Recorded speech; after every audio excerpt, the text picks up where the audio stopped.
This is Paris. When Paris exists in a strange silence, the cafes are still asleep, the bridges lie empty over the slow black ribbon of the Seine, and the golden lights that shimmered through the night begin to fade into a pale blue morning. It is in this fragile hour that the city feels oldest, older than revolutions, older than empires, older even than the idea of France itself. Because Paris was never meant to survive. It has been starved, burned, invaded, rebuilt, nearly erased, and repeatedly reinvented. A city condemned again and again by kings, by mobs, by foreign armies, and even by its own citizens. Yet, each time it returns, not as a relic of the past, but as something sharper, grander, and more defiant. Beneath the elegant boulevards and symmetrical facades lies a far more turbulent story, one of medieval filth and plague, of severed heads carried through public squares, of barricades rising from cobblestones, and of a people who believed that if the world was unjust, they could tear it down and rebuild it with their own hands. To understand Paris is not to admire its beauty. It is to understand how chaos, ambition, violence, and imagination fuse together to create the modern city, and why, for centuries, the rest of the world has looked here not just for culture and art, but for the future itself. Because Paris is not simply a place. It is an idea that refused to die. And its story begins long before the boulevards, long before the revolution, long before the city learned how to wear elegance like armor. It begins in mud, smoke, and survival. Long before the grand boulevards, before the iron lattice of the Eiffel Tower pierced the sky, before poets and painters crowned it the capital of beauty, Paris was little more than a damp cluster of huts clinging to a small island in a cold, unpredictable river. The scene was not yet romantic, it was survival. In the 3rd century BCE, a Celtic tribe known as the Parisi settled on this island, a strategic refuge in a landscape of forests and marshland. The river protected them from enemies, carried trade from distant regions, and fed their people. But safety came with hardship. Winter floods swallowed their pathways, disease bred in stagnant water, and survival depended not on comfort, but resilience. Then came Rome.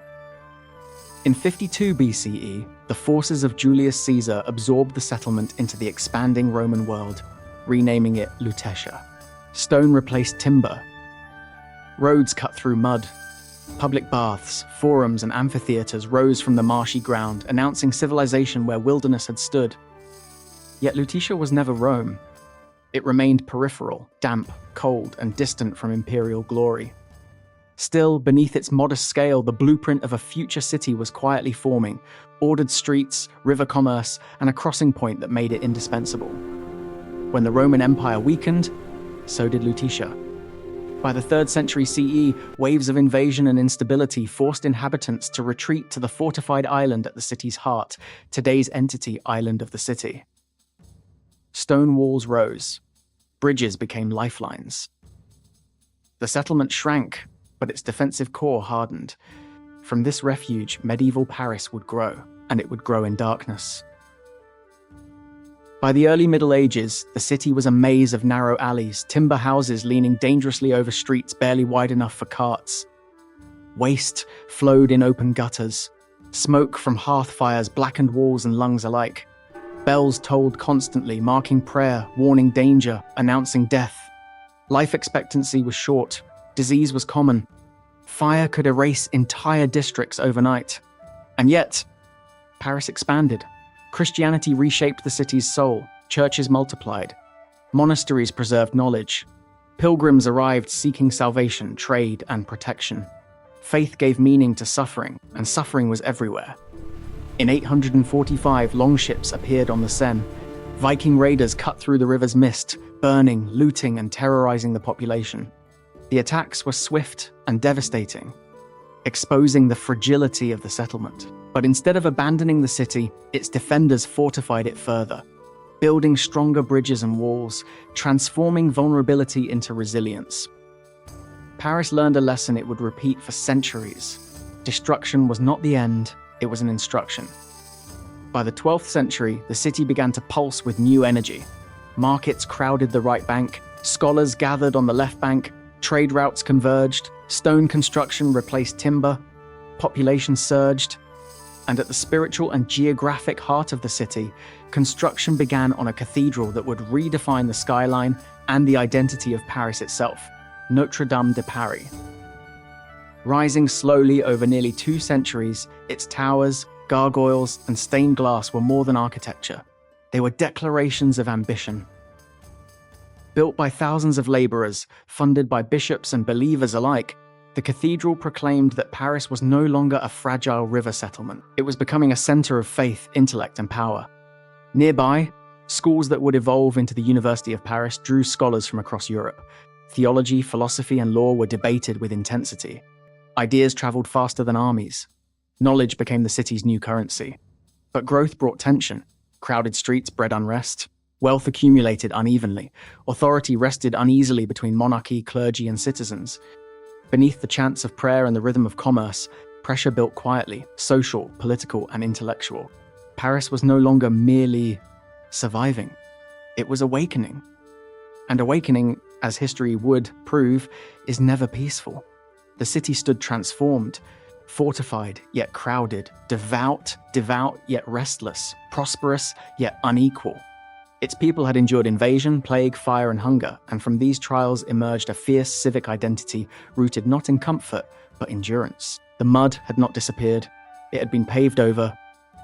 But beneath the stones, the memory of hardship remained, shaping a city that would soon challenge kings, defy tradition, and redefine the relationship between power and the people. Because Paris was not built in elegance, it was forged in survival, and the pressures building within its walls were about to ignite. By the 14th century, Paris had become one of the largest cities in Europe, crowded, loud, devout, and uneasy. Then death arrived invisibly. In 1348, the Black Death swept through the city, emptying streets and filling cemeteries. Priests could not bury the dead fast enough. Families abandoned their homes. Bells tolled without pause. Fear spread faster than the disease itself, dissolving social order and faith in equal measure. But plague was only the beginning. The 100 Years' War brought famine, taxation, and occupation. Armies moved through the countryside, trade collapsed, and hunger tightened its grip on the poor. Riots erupted, authority faltered, trust between ruler and citizen eroded. Paris survived, but survival had hardened its people. By the 15th century, the city recovered its population and commerce. Guilds strengthened, markets thrived, royal authority returned. Yet beneath the recovery lay a population increasingly aware of inequality and injustice. This awareness would not fade, it would ignite. In the late 18th century, Paris stood at the center of a kingdom drowning in debt, inequality, and political paralysis. Bread prices soared. The poor starved, while aristocratic privilege remained untouched. Enlightenment ideas circulated in cafes and salons, questioning monarchy, religion, and inherited power. Words became dangerous. Ideas became revolutionary.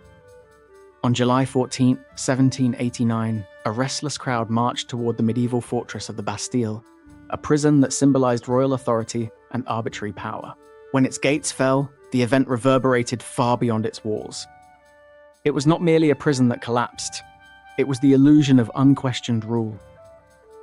Paris erupted into revolution. Barricades rose from cobblestones, crowds filled public squares, symbols of monarchy were dismantled.